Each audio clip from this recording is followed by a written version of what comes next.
예, 일주일 뒤에 방한하는 트럼프 대통령이 김정은 북한 국무위원장과 만날 가능성은 작지만 아예 배제할 수는 없다는 미국 전문가의 전망이 나왔습니다. 또 북미 정상 회동이 이뤄질 가능성도 제기되고 있지만 북한은 여전히 반응을 보이지 않고 있는 상황입니다. 네, 관련 내용들 조한범 통일연구원 석자연구위원과 함께 이야기 나눠보겠습니다. 어서 오십시오. 예, 안녕하세요. 예, 안녕하십니까. 위원님께 질문을 드리기 전에 오늘 오전에 북한이 단거리 탄도미사일을 발사했고 조금 전에 이제 합참으로부터 관련한 속보가 들어왔습니다. 예. 북한이 오전 8시 10분 동북 방향으로 단거리 탄도미사일을 수발 발사했다라는 속보가 들어왔는데요. 앞서 오늘 오전이었습니다. 북한이 8시 10분에 동쪽 방향으로 단거리 탄도미사일을 발사했는데 합참의 속보에 따르면 이 미사일이 단거리 탄도미사일이었고 지금 수발을 발사했다라는 소식이 들어와 있습니다. 예, 또 이게 위치를 보니까요, 황해북도 중화 일대에서 발사를 한 것으로 지금 파악이 되고 있고, 때문에 이제 군 경계도 강화하고 있다라는 이제 합참의 보도가 나왔습니다. 이게 이제 지난 이제 5월 8일 이후에 이제 처음으로 쏜 것이고 또 올 들어서는 5번째입니다. 지금 합참에서 뭐 재원이라던가 여러 가지 것에 대해서 이제 확인을 하고 있는데 일단은 쏜 시간이 8시 10분에 동북 방향이고요. 단거리 탄도 미사일을 여러 발 발사한 것으로 확인이 됐습니다. 네, 합참도 지금 보다 구체적인 내용에 대해서 파악을 하고 있을 것으로 예상이 되는데 관련한 소식이 들어오면 바로 저희도 다시 전해드리도록 하겠고 이 내용으로 지금 바로 질문을 좀 드려야 할 것 같습니다. 지금 북한의 탄도미사일 도발이 지난 5월 8일 이후에 167일 만이고 경주 에이펙 정상회의를 일주일 앞두고 이루어졌습니다. 그 배경에 대해서 먼저 짚어봐야 될 것 같습니다. 일단은 시기가 경주 에이펙이죠. 그렇다면 본인들의 존재감을 보여주는 목적이죠. 첫 번째. 예. 두 번째는 단거리면은 이제 사거리가 1000km 이하란 얘기거든요. 네. 예. 그럼 중거리는 이제 5,500까지, 네. ICBM 5,500 이상인데 그러면 ICBM이라면은 중거리급 이상이면은 이제 미국에 대한 압박이거든요. 그러니까 미국 대상은 아닌 거고 그러나 탄도미사일은 아무리 사거리가 짧더라도 유엔의 그 결의 위반이거든요. 순항미사일은 뭐 그 제재 대상은 아닌데 그렇게 보면 본인들 에이펙 앞두고 존재감은 보여주되 그러나 수위는 조절했다 이렇게 봐야겠죠. 그 지금 보면은 이게 동북 방향으로 또 발사를 했다라는 예. 점, 그다음에 중화 일대에서 발사를 했다라는 점, 이 부분에서는 뭐 특이점을 저희가 파악할 수 있는 게 있을까요? 그것도 의미가 있죠. 왜냐하면 보통 북한이 쓰는 KN-23, 24, 25가 단거리 탄도미사일이거든요. 이것들이 사거리가 300에서 한 800km 되거든요. 그러면 동해안에서 쏘게 되면은 일본 근해까지 갈 수가 있거든요. 아, 그렇죠. 그러니까 황해도에서 쓰게 되면은 북한 내륙을 가로질러 가니까 동해안에 있는 그 해변에 말섬 같은 타격 목표를 맞출 수도 있지만 그러나 사거리를 조절해서 일본의 배타적 경제 수역 이전에 그쪽을 침범하지 않고 쏠 수 있으니까 그것도 역시 이제 수위를 조절한 거라고 봐야죠. 어느 정도 다 계산이 된 발사다라고 봐야 되죠. 다 계획이 있는 거죠. 그 계획과 관련해서 어쨌든 지금 당장 다음 주에 에이펙 정상회의가 있습니다. 예. 트럼프 대통령이 한국을 이제 방문할 예정이고 지금 김정은 북한 국무위원장과의 회동 가능성이 있다는 소식이 계속 나오고 있었습니다. 뭐 그 가능성이 낮다. 하지만 배제할 수 없다라는 이야기가 나오고 있었고 북한 측이 답을 하지 않고 있다라는 상황 속에서 이렇게 미사일 도발이 이루어진 겁니다. 이거 일종의 답변이라고 봐야겠습니까? 근데 답변이어도 답변을 해석하기 좀 애매하죠. 왜냐하면 ICBM을 썼다면 답변을 거부한 건데 이거는 이제 단거리니까 예. 트럼프 대통령이 한 건 아닌 거거든요. 오히려 주목을 끌 수 있는 거거든요. 그러니까 지금 여러 가지 징후가 있죠. CNN이 미 당국자들이 회동을 논의했다. 그다음에 이제 임진각 일대의 카페, 즉 JSA 판문점에 보이는 카페, 테라스 카페를 예약을 했다. 네네. 그다음에 통일부와 유엔사를 관리하는 이 판문점을 관리하는 유엔사는 그 시기 트럼프 대통령 방한 시기에 이 판문점 견학을 중단시켰다. 예. 앞서 언급해 주신 것처럼 그 정황이 여러 개가 이제 보이고 있다라고 말씀을 해 주셨고 그중 하나가 이제 트럼프 대통령의 에이펙 정상회의를 앞두고 미 대사 대리를 교체를 했는데 예. 이 인물이 이제 일기 당시에 북미 이제 실무 협상, 실무 대화를 또 참여했던 인물이지 않겠습니까? 이제 그 부분이 좀 특이하죠. 왜냐하면 어차피 대사가 부임하는 것도 아니고 네. 똑같이 대사 대리거든요. 그러면 한쪽에서 나오는 얘기는 지금 한미 무역 협상 이 부분에 대해서 지금 한국에 있는 미국 대사관이 한국 측과 의사소통에 좀 문제가 있는 거 아니냐 이런 소리 하나 있고요. 예. 그러나 그러기에는 한국 대사관이 무역 협상에 직접 역할을 하는 건 아니거든요. 그렇게 보면 주목할 부분이 결국 케빈 김이라는 인물이 그렇게 비중 있는 인물도 아니에요, 사실은. 그렇게 보면 트럼프 일기 때 북미 정상회담, 남북미 정상회담에 관여했던 실무자를 보낸 거거든요. 예. 그것도 이 퍼즐이 맞춰질 수 있는 거죠. 그러니까 큰 흐름으로 보면 일단 트럼프 김정은의 세컨드 라운드, 2라운드 두 번째 회동, 네. 이 2기 때 회동이 이루어진다고 확정은 못하지만 네. 그러나 판문점과 CNN의 움직임은 아마 회동. 왜냐하면은 2019년 6월에 네. 29일 날 트럼프 대통령이 도쿄에서 SNS를 한 다음에 30시간 만에 회동이 이루어졌거든요. 근데 그걸 미국 언론이 아무도 캐치를 못했어요. 근데 그때도 지금처럼 뭐 판문점의 견학을 뭐 중지시키거나 이런 정황들이 있었습니까? 그렇지는 않았죠. 왜냐하면 바로 30시간 전이었으니까. 아, 너무 예, 그러니까 긴박했군요. 그때는 세계 정상회담사 유례가 없었어요. 왜냐하면 경호라든지 이런 사전 준비가 전혀 안 돼 있으니까.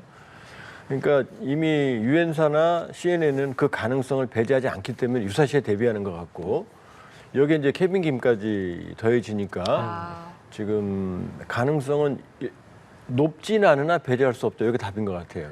그러나 처음에는 배제했었거든요. 네. 근데 배제할 수 없는 상황까지 지금 가능성이 온 거죠. 그럼 이번에도 만약에 만남이 성사되면은 지난번과 같이 뭐 판문점에서의 회동이 가능성이 지금 현재로서는 가장 높아 보이는 거고요. 이제 김 위원장이 우리를 완전히 적대시하고 있는 상황이니까 경주 에이펙에 올 가능성은 희박하고요. 예. 뭐 안 온다고 봐야죠.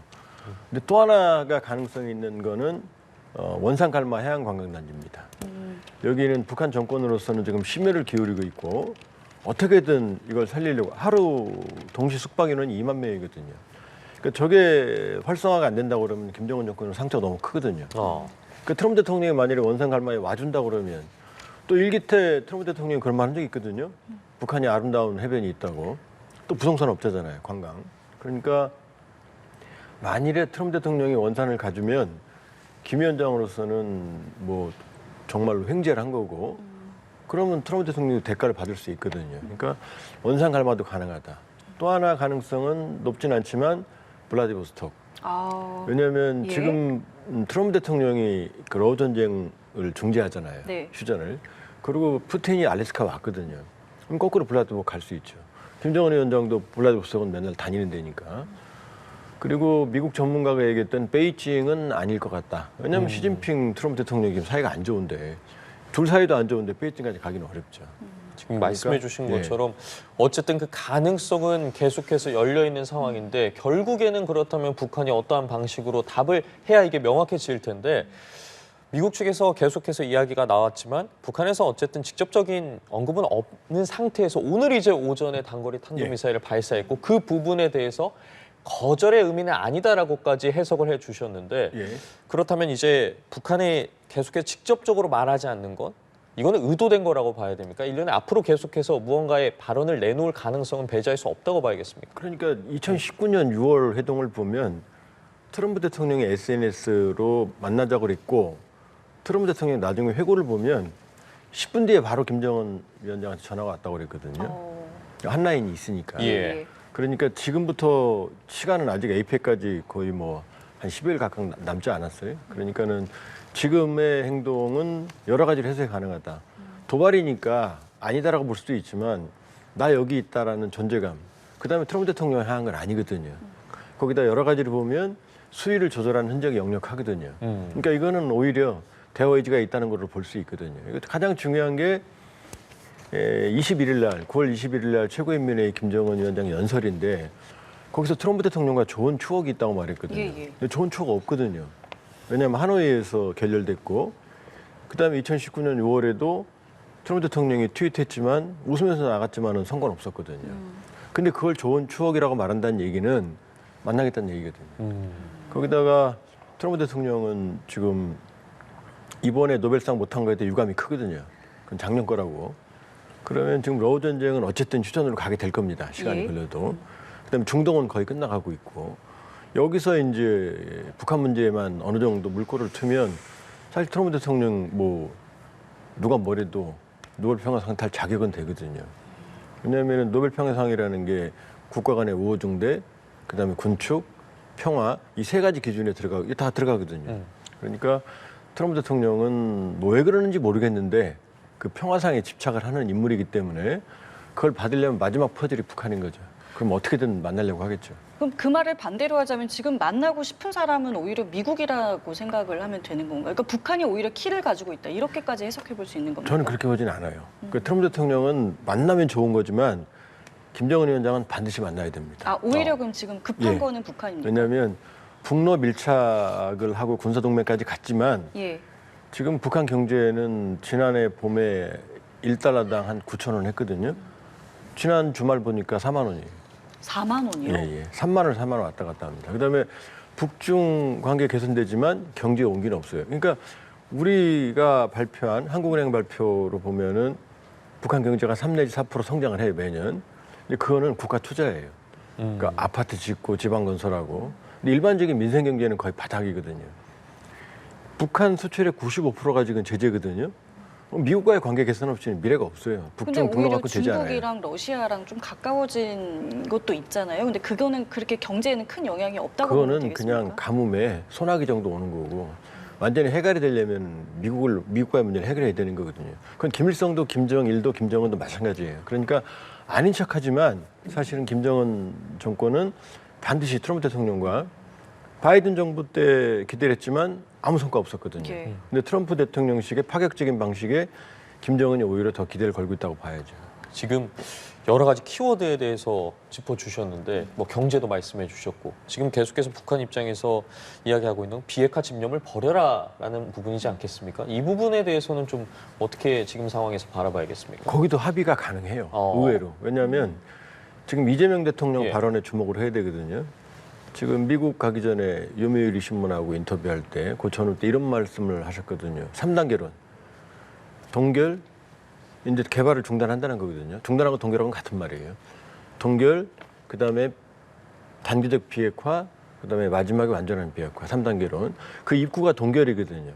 그러니까 지금 이 상황에서 핵 개발을 중단하는 거거든요. 그러니까 동결이란 말, 중단이란 말 동일한 건데 동결이 훨씬 더 이제 의미가 강해요. 사찰도 해야 되고 신고도 해야 되고. 어쨌든 간에 첫 번째 단계는 동결이거든요. 중단하는. 예. 그러면 동결은 엄밀히 말하면 북한의 입장에서는 비핵화 행동이 아니거든요. 그냥 가만히 멈추는 거니까. 근데 미국 입장에서는 지금 북한이 미국을 공격할 능력이 없거든요. 그러니까 미국을 공격하는 능력을 포기하는 거니까 트럼프 대통령은 미국 국민들한테 내가 미국을 안전하게 만들었다. 비핵화했다고 말할 수 있는 거거든요. 근데 한국 정부는 그 동결도 받아들이겠다는 입장이거든요. 현실론으로. 그러니까 동결이라고 쓰고 미국은 비핵화, 김정은 정권은 비핵화 아니라고 말하고 우리는 현실을 받아들이고. 그러니까 동결 입구론이 지금 가능한 상황인 거예요. 그러니까 겉으로 보면 아닌 것 같지만 사실은 실용적인 측면에서는 동결을 입구로 하는 비핵화 합의가 가능한 상황이다. 이렇게 볼 수 있고. 문제는 그 동결 다음이죠. 그 다음에 비핵화 행동이 이어지느냐 아니느냐. 그러나 현실적으로 지금은 동결을 받아들이는 그런 수용론이 지금 이재명 정부 입장에서는 이제 많이 회자되고 있다 이렇게 볼 수 있죠. 그럼 만약에 이번에 뭐 깜짝 만남이 만약에 이제 성사가 된다라고 했을 때 지난번과는 뭐 어떤 게 그러면은 달라질 수 있고 어떤 게 좀 차이가 있을 거라고 좀 보고 계세요? 일단 이번에도 그러니까 관세 합의랑 비슷할 거예요. 만일 합의를 해도 벙벙하게 그냥 말로만 합의하고 후속 예. 협상이 필요하겠죠. 왜냐하면 워낙 복잡하기 때문에 이번에 뭐 여러 가지 합의문이 나올 수는 없고 예. 지금 흐름으로 봐서 이런 합의문을 조정하는 물밑 접촉이 있는 것 같지는 않거든요. 다만 양측이 만일에 이번에 판문점이나 제3의 정세를 만나게 된다고 그러면 이걸 입구로 해서 이제 여러 차례 실무 접촉을 거쳐서 이제 시간이 걸려서 뭐 내년 중에 합의문이 나온다 이런 식이지 이번에 합의문이 나오기는 어렵죠.